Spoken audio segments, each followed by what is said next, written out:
Hello, everyone. If you like what I'm doing here, please consider subscribing, liking, and commenting. It would really help the channel out quite a bit. Thank you very much.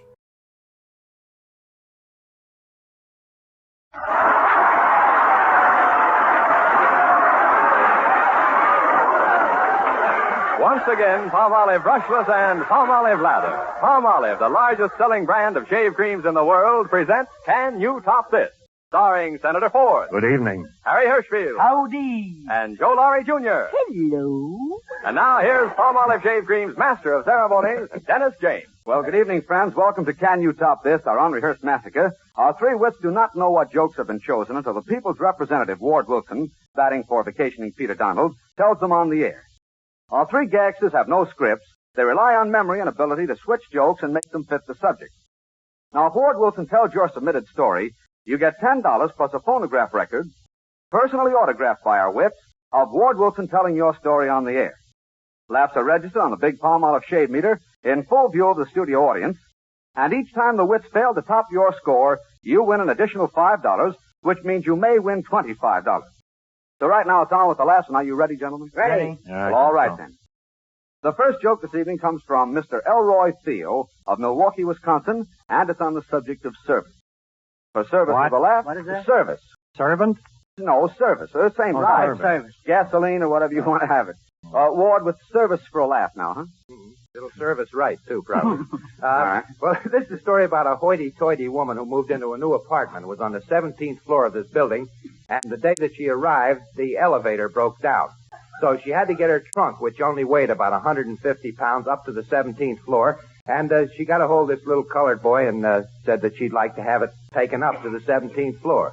So he gets it on his back, and he starts struggling up these flights of stairs. And he's going along step after step. And he says, "Oh, my aching back, my sacroiliac." And he finally labors up these steps. He gets up to the 17th floor, and he puts the trunk down. And the woman looked at him and says, "Well, that's very good, my good man." Said, "Just how much do I owe you?" He says, "Well, ma'am," he says, "that cost you exactly $7. He says, "My goodness, $7. Why, that's entirely too much. I'll just pay you $5, that's all." He said, "Ma'am, you talking to the wrong fella here." He says, "I'm a member of the AFL, that's the Association of Find 'em and Lose 'em. Says, after all, we got the president, Joel Lewis, in the corner with us, you know. He says, I can't take no race like that. $7 is supposed to be the fee, and that's what I gotta get." He says, "Well, after all, you know that there's something approaching a depression, and I can't pay you $7. The depression? Said, "Lady, depression ain't nothing but a dent, and a dent ain't nothing but a hole, and a hole ain't nothing, and if you think I'm gonna stand around here arguing about nothing, you're crazy. $7 is the fee, and that's all, that's the final price." Says, "Well, I will give you $5, and if I don't give you $7, just what are you going to do about it?" Says, "Man, I'm telling you, if you don't give me the $7, I'm going to take that trunk and lug it right down where I got it from. That's what I'm going to do."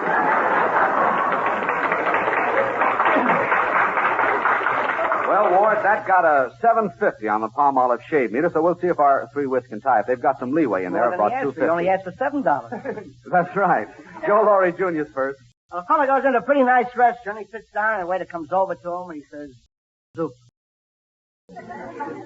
So the fellow brings him the soup. A few minutes later, he calls up and he says, "Waiter, can't drink the soup." He says, "Why, you can't drink the soup? Why, this is a wonderful soup." He says, "We never have complaints about it." He says, "Can't drink the soup." He says, "Just a minute." So he calls over the head waiter. Head waiter says, "I hear you can't drink the soup." Why, that's terrible. He says, "We have the most wonderful soup here. We pride ourselves on the soup, especially. It's wonderful." He says, "Can't drink the soup." He says, "Just a minute." So he calls over the proprietor. The proprietor says, "Why, the head waiter and the waiter tells me that you can't drink the soup." He says, "Why, we pride ourselves on the soup. I've been in business here for 40 years, and nobody's ever done that. Why, this is wonderful." He said, I can't drink the soup." So he said, "Just a minute." And the chef comes out. Chef is excited, one of those French chefs. He says, "I have never heard of a thing like that." He says, "You insult me." He says, "I'm a wonderful chef. I worked in Russia." He said, "I worked in Germany. I worked in England." He says, "This is the most wonderful soup in the world." He says, "And you say you can't drink the soup?" He says, "I can't drink the soup." He says, "Why can't you drink the soup?" He says, "No spoon."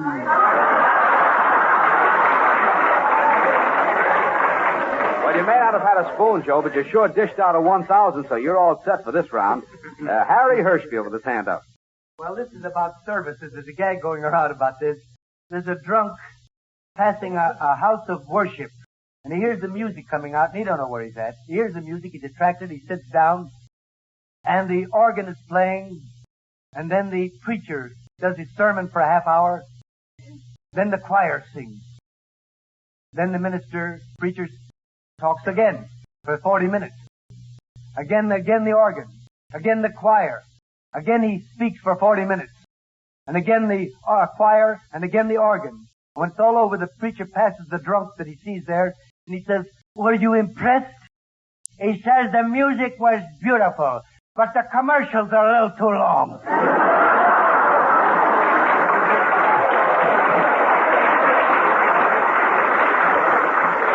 Well, we'll get something long in there. We got a long laugh. That was on 1,000, Harry, on the Palm Olive Shave Creams meter. So that's the commercial, too. All right, it's up to you, Senator.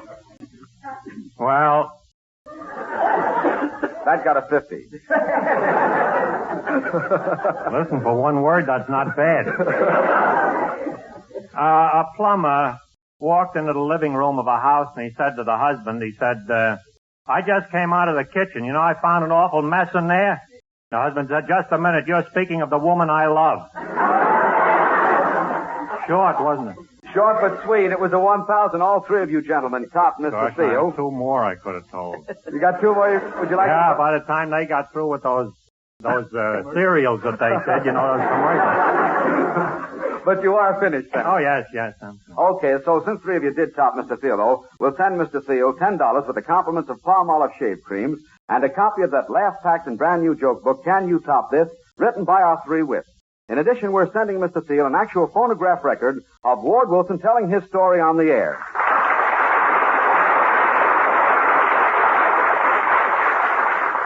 Now, here's Dan Donaldson with the biggest shaving news in history.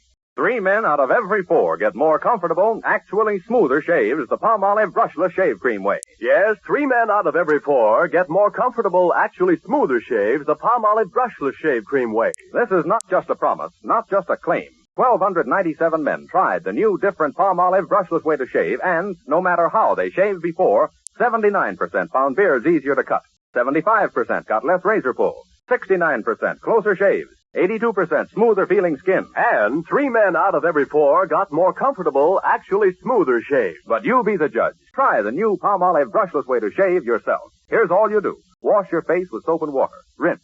Soap your face thoroughly again and apply Palmolive Brushless Shave Cream. Smooth it upward into your beard. This way you get the full benefit of Palmolive Brushless Shave Cream's beard conditioning effects. Then shave. And that's all. But remember, Palmolive Brushless Shave Cream offers you proof that 3 men out of every 4 get more comfortable, actually smoother shaves the Palmolive Brushless Shave Cream way. Should shaving comfort be forgot? And shavers rant and rave. Oh, no, my friend, your worries end With Palmolive Brushless Shave.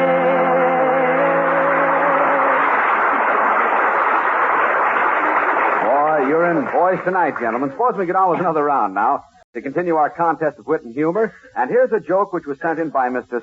Steve Zelai of Barberton, Ohio. And the subject of this joke is names, like Jones, Peoria, Kiwana, just names of any kind. Thanks for the explanation. Oh. Well, I had to on service, gentlemen, so I thought we'd make it clear this time. Ward, we won't call you any names, so if you come up with the 1,000, so take off, huh? Okay, Debbie, this is a story about one of Pete's favorites, Herkimer Jerkimer, who's commonly known as one of Senator Ford's quarter wits. He's not exactly bright. And he meets one of his childhood pals on the street, and the kid says, "Hi there, Mikey." He says, "Seen you down at City Hall yesterday. What was you doing?" He says, I went down there with a friend of mine. He says, "Yeah, what was your friend's name?" says, well, that's the whole thing. He went down to change his name. He says, his name is Joe Chismanskiewicz. And he wanted to get it changed. "Well, what did they change it to?" He says, Charlie Chismanskiewicz. Got it all fixed up. Says, "Well, thinking about that, about his name and your name," he says, "Incidentally, I never asked you, where was you born?" He said, in the hospital I was born. No, he says, what city was you born in? Oh, I was born in New York City. He says, which part? He said, all of me. What are you talking about? Which part? No, he says, I know you for a long time now, Hoiky. He says, I never got confidential with you. What? I don't believe you ever told me your full name.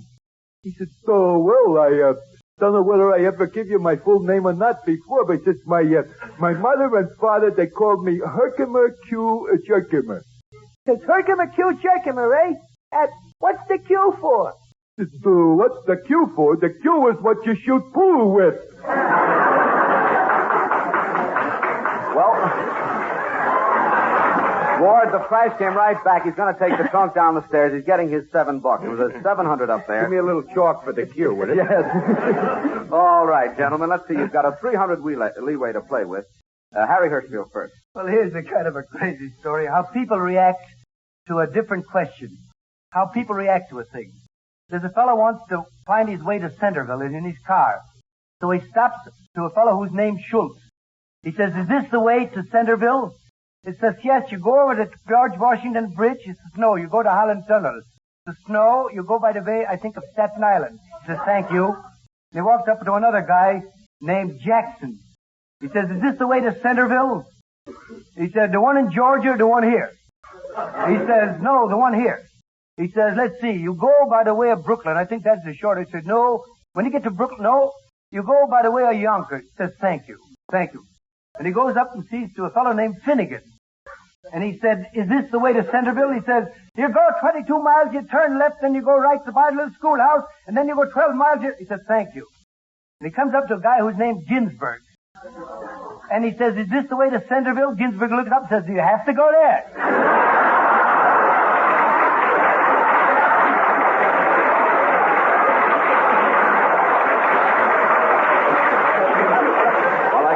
To tell you, Harry, do I?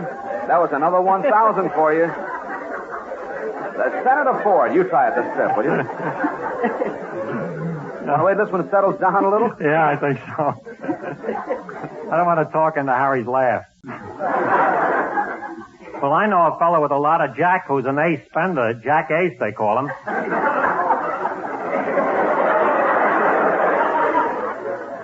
Well, Stitzy Baumwartle and Dopey Dildock were talking, and Stitzy, in the course of the conversation, said something about Victor Hugo. So Dopey says, I've never heard of him. So a little while later, he mentioned Julius Caesar. Dopey says, I never heard of him. Stitzy said, I bet you never even, you don't even know Adam, do you? He says, well, I don't know about that. What's his last name?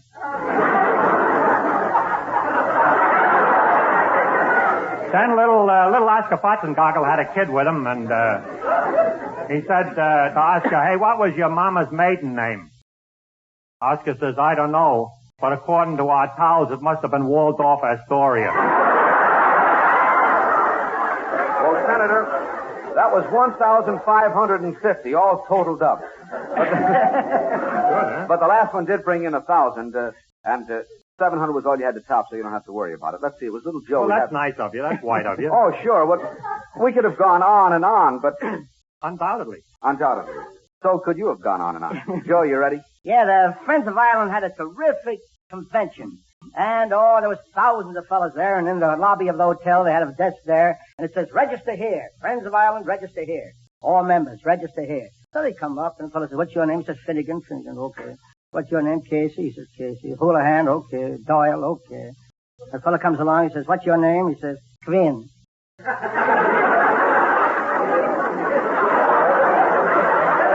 So he looks up, he says, what? He says, Quinn.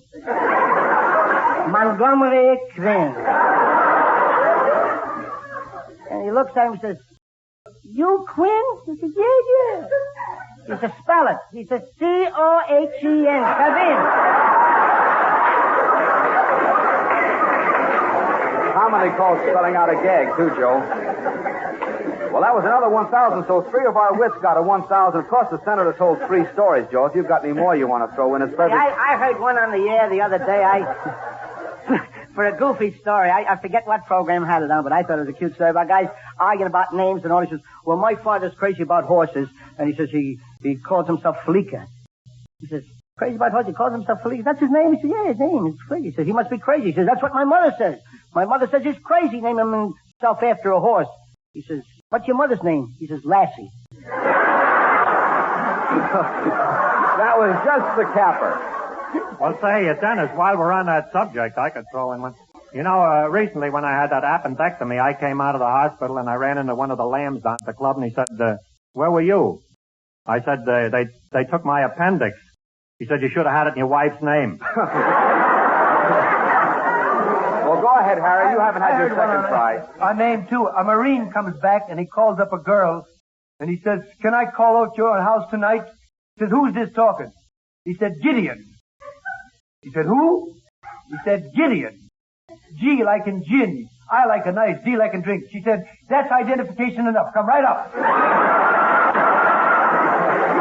Well, that was a good round, gentlemen. Extra full. But all three of you topped Mr. Zaley the first time, so we send Mr. Zaley $10 with the compliments of Palmolive shave creams and a copy of that laugh-packed and brand-new joke book, Can You Top This?, written by our three wits and now on sale wherever books are sold.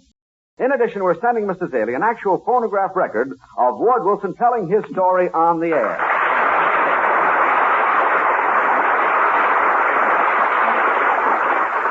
Clear your throats, gentlemen, because here we go again. This joke comes in from Mr. I.L. Miller of Philadelphia, Pennsylvania, and the subject is conversation. Well, let's have a word from Ward, a sentence from Harry. Okay. Oh, he's a poet and doesn't know it. This kid is really in there pitching, isn't he? Well, this is a story about little Pat Mulvaney, who was up in Central Park, and he sat down on the park bench. He looked very disgusted and dejected alongside of another fellow who happened to be sitting on the bench, and the fellow turned and looked at him. He says, how are you feeling? He says, oh, terrible, terrible, terrible. He says, it's awful. Yes, oh, I'm so disgusted with the world. He says, well, what's the matter with you? He says, well, it's amazing. He said, you take the silly things these people will believe. He says, hey, I never seen such a thing in my life. Here you would take it, for example. They believe in Friday the 13th. They believe in not putting hats on the bed. He says they don't walk under ladders. They believe in the Blarney Stone and four-leaf clovers. Most of them ain't clovers to begin with. They even believe in the promises of women. They bet on racehorses and cures for baldness and all them things. He says, well, what's the matter with that? I do, too. He said, well, it's very discouraging to me. He said, they'll doubt the simple, little, completely and obvious fact that I've been trying to tell them over and over again, but they ignore me and insist on finding out for themselves. And believe me, I'm pretty fed up. He says, believe for themselves, pretty fed up. He says, incidentally, just what and who are you? He says, who, me? He says, I'm the guy who puts up all them signs that say wet paint.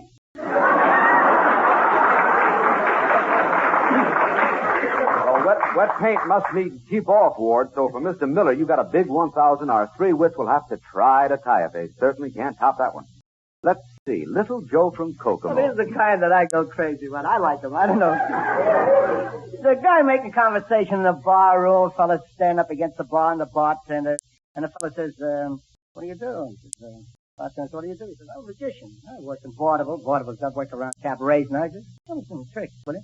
So he shows him a card trick, and then a coin trick, and all kinds of little tricks and everything, and the bartender says, yeah, it's all right. And that's fine. And the magician says, you like that kind of stuff, don't you? He says, yeah. He says, do you know any tricks? He says, all I know is house tricks. He says, house tricks? He says, fine, house tricks with you. Well, Joe, no worry for you. That was a 1,000 on the Palmolive shave meter. I'm glad you like it, Joe. But this is the one time, I think, since I've stepped in here that everybody else liked it along with you. All right, Harry Hurst. Huh? Yes. Mark Hellinger, the great producer, told me a screwball story that fits this. There's a drunk coming out of a saloon, and a kind old lady sees him and says, oh, the curse of drink. You know, you ought to stop drinking, because when you drink, you don't eat, and when you don't eat, you get malnutrition. Please stop drinking. Go to a restaurant, sit down, eat some nice roast chicken. Please do that. For my sake. You don't know me, but for my sake, stop drinking and eat something. Says, I know what I'll do, and I'll stop drinking. I'll go to a restaurant and I'll eat. So he staggers down the street, and he gets in a place and sits down, but it's not a restaurant. It's a shoe shining parlor. The shoe shining parlor looks up, guy at him and says, light or dark? He said, it don't make no difference as long as I don't get the neck. You know, boys, Actually, you've got me at a decided disadvantage on this round. Joe started it off, and the thing is conversation, and if I try to stop any of you, say, well, he said it, didn't he? Well, it is conversation. Anything is conversation. Even what you're doing. No, what he's doing isn't conversation. All right. That's argument. I'll buy it. There's nothing I can say around it, so go ahead and talk. There's nothing you can do about it, Dennis, but I accept it. That's all. It's your turn, too. Oh, is it? Uh-huh. Well, two husbands were talking, and one said, my wife talks to herself. The other one said, my wife talks to herself, too, but she doesn't know it. She thinks I'm listening. Senator,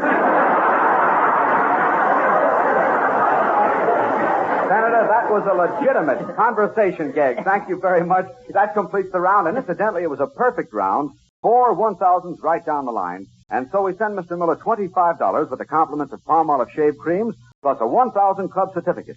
In addition, we're sending Mr. Miller an actual phonograph record of Ward Wilson telling his story on the air.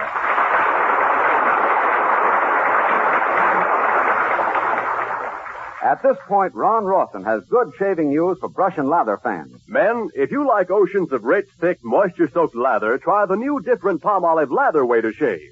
A way that means smoother, more comfortable shaves for 3 men out of every 4. It's a fact, men, not a promise. 1,251 men proved the new Palmolive Lather Shave Cream Way brings smoother, more comfortable shaves to 3 men out of every 4. So get Palmolive Lather Shave Cream. Discover its heavy, easy-to-work-up lather. Lather that holds its moisture, doesn't dry out.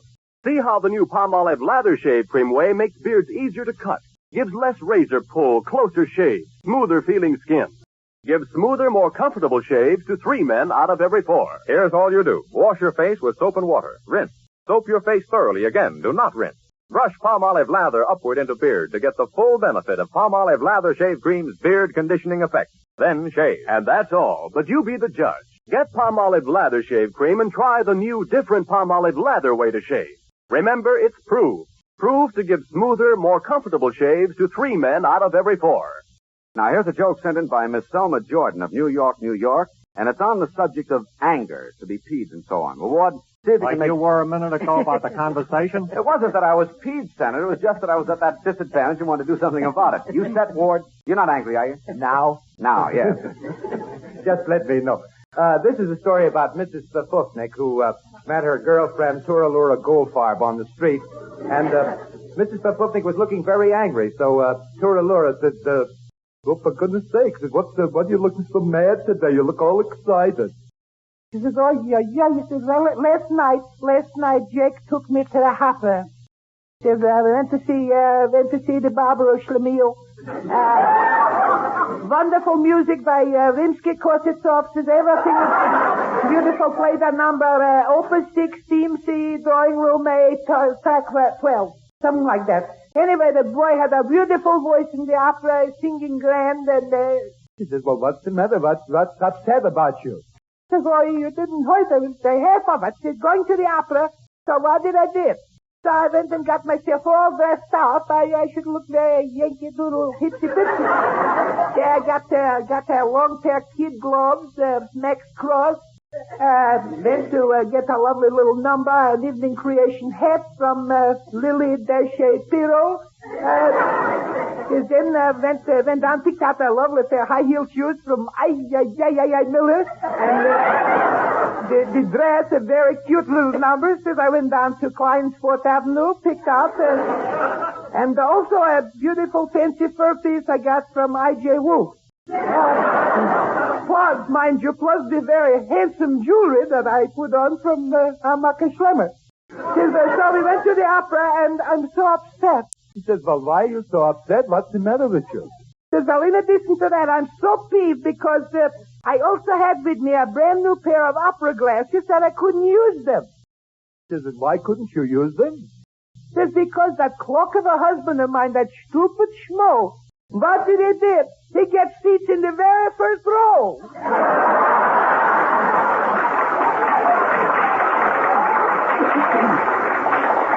Well, as far as you're concerned, Ward, it was way up in the balcony, in the 1,000th row. So that takes care of this round for the 3 wits. They're just going to have to work, perspire, and try it. Senator Ford first. Well, a young couple was sitting in the living room. The lights were out, and so were the girl's family. So he leaned over and gave her a nice juicy kiss on the mouth, and then backed up to get the effect. She looked kind of bored, and she said, you know, you don't kiss like Van Johnson. He said, well, remember, I ain't got Betty Grable here, neither.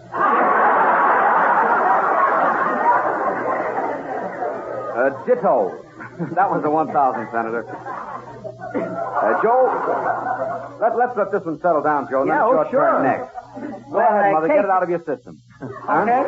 Now? Now. That conversation. Right. Well, Casey passes Doyle, and he looks at Doyle, and Doyle is fit to be tied. He's sitting on a stoop. He's fit to be tied. He says, Doyle, what's the matter with you? He says, I've never seen you so angry in your life. He says, you'd be angry, too. He says, well, what's the matter? He says, what's the matter? He says, this morning I thought I'd get up early. I got up real early, and I thought I'd surprise me wife. She was in the kitchen cooking. So I sneak into the kitchen, and I give her a big kiss on the back of her neck. And without turning around, mind you, she says, all right, leave 2 quarts of milk and 1 quart of cream.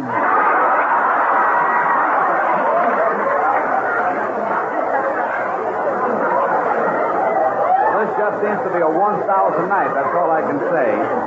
That's a 1,000 for Joe, Harry. We'll just have to wait again. I'd like to wait till I have to get on. Yeah, all right. But Mrs. Finnegan had never been to an army camp. She never saw soldiers, in fact. She came to this army camp, and she saw one sentry with the gun passing the other sentry, not saying anything. Then they passed each other again, not saying anything. Passed each other again. Finally, she went over and says, you're acting like a couple of kids. Make up and be friends again, will you? Well, boys, you did it again. That was another perfect round. 1,000 right across the board, and so we send Miss Jordan $25 with the compliments of Palmolive shave creams, plus a 1,000 club certificate. In addition, we're sending Miss Jordan an actual phonograph record of Ward Wilson telling her story on the air.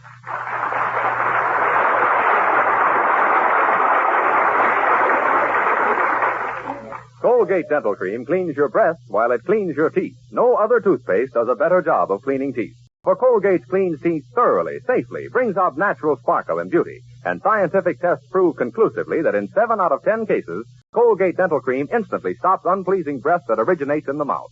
So always use Colgate Dental Cream after you eat and before every date to clean your breath while you clean your teeth. Well, gentlemen, right now I have a question I'd like to ask right at this point.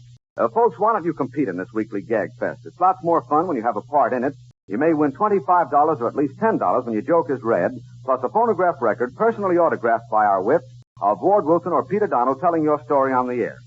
Just send your favorite joke to Can You Top This in care of NBC New York or the station to which you are listening. Do not send your jokes to any individual on the program. Send them in care of Can You Top This. If your joke isn't used the week it's sent in, don't be discouraged because it may be used on a later broadcast. So join Can You Top This, originated by Senator Ford, next week, same time, same gang. Other jokes, some new, some old. And until then, we remain yours for bigger and better laughs. Joe Laurie Jr. Senator Ford. No Spoon Wilson. Harry Hirschfield. Peter Donald James. And Dan Donaldson saying goodnight for Palmolive Brushless and Palmolive Lather. Palmolive, the largest selling brand of shave creams in the world. Next time you drive your car, remember, 2 auto accidents are occurring somewhere every minute you drive. So obey traffic regulations and, most important, make sure you're physically able to drive without endangering yourself and others. Remember, your safety and that of others is in your hands when your hands are on the wheel. So be careful. The life you save may be your own.